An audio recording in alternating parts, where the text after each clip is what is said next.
Hello friends, piece ಕಿಚನ್ಗೆ ತಮಗೆಲ್ಲರಿಗೂ ಸ್ವಾಗತ. ಇವತ್ತಿನ ರೆಸಿಪಿ ಉತ್ತರ ಕರ್ನಾಟಕದ ಸ್ಪೆಷಲ್ ಮೆಂತೆ ಕಡುಬು. ಇದು ಒಂದು ಆರೋಗ್ಯಕರವಾದ ರೆಸಿಪಿ. ರೊಟ್ಟಿ ಚಪಾತಿ ತಿಂದು ಬೇಜಾರಾದಾಗ ಈ ರೆಸಿಪಿನ ಟ್ರೈ ಮಾಡ್ಬೋದು. ಸೊ ಬರ್ರಿ ಹೆಂಗೆ ಮಾಡೋದು ಅಂಥೇಳಿ ನೋಡೋಣಂತೆ. ಒಂದು ಟೇಬಲ್ ಸ್ಪೂನಷ್ಟು ಎಣ್ಣೆ ಬಿಸಿ ಇಟ್ಕೊಂಡು ಎಣ್ಣೆ ಕಾದ್ಮೇಲೆ ಒಗ್ಗರಣೆ ಸಾಸಿವೆ ಜೀರಿಗೆ ಮತ್ತು ಒಂದು 10-12 ಬೆಳ್ಳುಳ್ಳಿ ಹೆಸರನ್ನು ಸಣ್ಣಗೆ ಹೆಚ್ಚಿ ಹಾಕ್ಕೊಂಡೇನಿ. ಸ್ವಲ್ಪ ಕೈ ಆಡಿಸಿ ಆಮೇಲೆ ಒಂದು ಸಣ್ಣ ಉಳ್ಳಾಗಡ್ಡಿನ ಹೆಚ್ಚಿ ಹಾಕ್ಕೊಂಡೇನಿ. ಇದನ್ನು 1 ನಿಮಿಷ ಈ ರೀತಿ ಚಲೋತ್ತಂಗೆ ಫ್ರೈ ಮಾಡಿಕೊಂಡೆ. ಈಗ ಇದಕ್ಕೆ ಖಾರಕ್ಕೆ ನಾನು ಕೆಂಪು ಖಾರದ ಪುಡಿ ಹಾಕ್ಕೊಳಕತ್ತೇನೆ.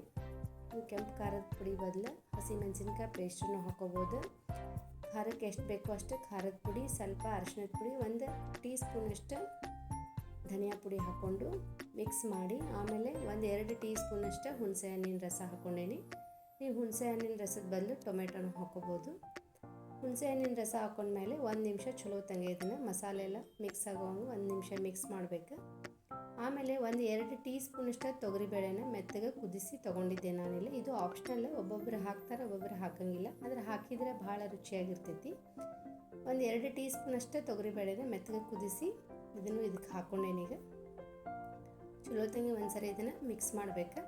ತೊಗರಿಬೇಳೆ ಹಾಕೋದ್ರಿಂದ ಸ್ವಲ್ಪ ಗಟ್ಟಿ ಆಗ್ತೈತಿ ಮತ್ತು ಮೆಂತ್ಯ ಸೊಪ್ಪು ತೊಗರಿಬೇಳೆದ ಕಾಂಬಿನೇಷನು ಭಾಳ ಬೆಸ್ಟ್ ಆಗಿರ್ತೈತಿ.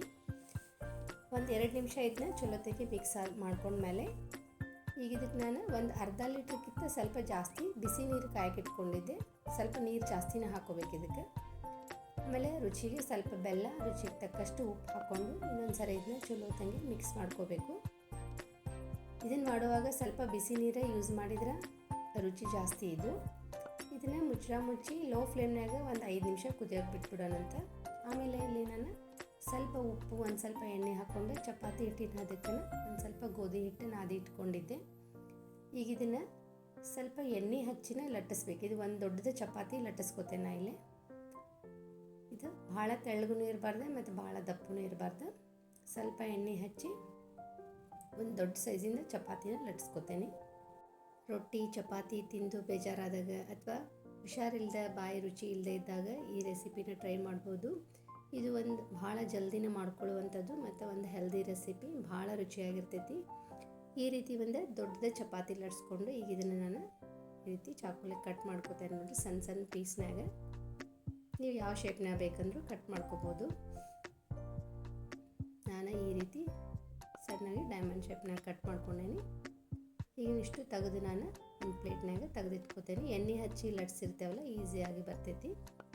ಆಮೇಲೆ ಒಂದ್ರ ಮೇಲೆ ಒಂದು ಇಟ್ಟರು ಈಸಿಯಾಗಿ ಬಿಟ್ಕೋತೈತೆ. ಆಮೇಲೆ ನಾವು ನೀರೊಳಗೆ ಹಾಕಿದ ಮೇಲೆ ಈಗ ಇದು ಕುದಿಯಾಕತ್ತೈತಿ. ನಾನಿಲ್ಲೇ 1 ಕಟ್ಟಷ್ಟು ಮೆಂತ್ಯ ಸೊಪ್ಪು ತೊಗೊಂಡೇನಿ. ಒಂದು ಇಬ್ಬರಿಗೆ ಆಗೋವಷ್ಟು ಮಾಡಾಕತ್ತಿದ್ದೆ. ನೀವು ಇನ್ನೂ ಜಾಸ್ತಿ ಬೇಕಂದ್ರೂ ಹಾಕೋಬೋದು. 1 ಕಟ್ಟಷ್ಟು ಮೆಂತ್ಯ ಸೊಪ್ಪನ್ನ ತೊಳೆದು ಸಣ್ಣಗೆ ಹೆಚ್ಚಿ ತೊಗೊಂಡೇನಿ.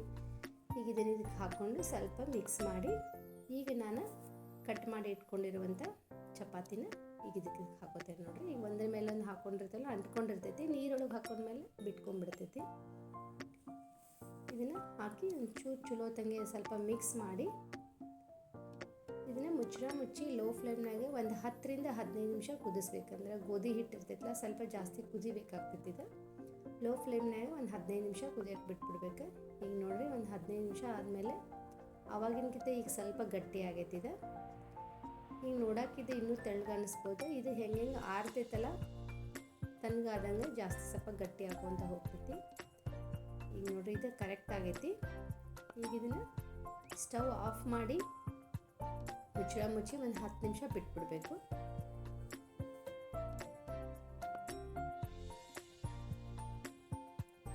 ಆಮೇಲೆ ಒಂದು 10 ನಿಮಿಷ ಆದಮೇಲೆ ಬಿಸಿ ಇದ್ದಾಗನ ಇದನ್ನು ಸರ್ವ್ ಮಾಡಬೇಕು. ಇಷ್ಟು ಮಾಡಿದರೆ ನಮ್ಮ ಉತ್ತರ ಕರ್ನಾಟಕದ ಸ್ಪೆಷಲ್ ಮೆಂತ್ಯ ಕಡುಬು ರೆಡಿ ಆಯ್ತು ನೋಡ್ರಿ. ಮೆಂತ್ಯ ಕಡುಬನ್ನ ಭಾಳ ಜನ ಭಾಳ ವಿಧಾನದಾಗ ಮಾಡ್ತಾರೆ. ನೀವೇನಾರು ಈ ರೆಸಿಪಿನ ಮಾಡ್ತಿದ್ರೆ ನೀವು ಮಾಡೋ ವಿಧಾನನ ನನ್ನ ಜೊತೆ ಶೇರ್ ಮಾಡ್ಕೋಬೋದು. ಇದಕ್ಕೆ ಬಿಸಿ ಇದ್ದಾಗ ಮೇಲೆ ಒಂದು ಸ್ವಲ್ಪ ತುಪ್ಪ, ಸ್ವಲ್ಪ ನಿಂಬೆಹಣ್ಣಿನ ರಸ, ಬೇಕಿದ್ದರೆ ಒಂದು ಸ್ವಲ್ಪ ಕೊತ್ತಂಬರಿ ಸೊಪ್ಪನ್ನು ಹಾಕಿ ಬಿಸಿ ಇದ್ದಾಗನೇ ಎಂಜಾಯ್ ಮಾಡಿರಿ. ಸೊ ಈ ಸಿಂಪಲ್ ರೆಸಿಪಿನ ನೀವು ಒಮ್ಮೆ ಟ್ರೈ ಮಾಡಿರಿ, ಹೆಂಗೆ ಅನ್ನಿಸ್ತು ಅಂತ ನಂಗೆ ಕಮೆಂಟ್ ಮಾಡಿ ತಿಳಿಸಿ. ಈ ವಿಡಿಯೋ ಇಷ್ಟ ಆಗಿದ್ದರೆ ಲೈಕ್ ಮಾಡಿರಿ, ಈ ವಿಡಿಯೋನ ಆದಷ್ಟು ಶೇರ್ ಮಾಡಿರಿ. ಇನ್ನಷ್ಟು ಹೆಚ್ಚಿನ ರೆಸಿಪಿಗಳಿಗಾಗಿ ಚಾನಲ್ನ ಸಬ್ಸ್ಕ್ರೈಬ್ ಮಾಡೋದನ್ನು ಮಾತ್ರ ಮರಿಬೇಡ್ರಿ. Thank you.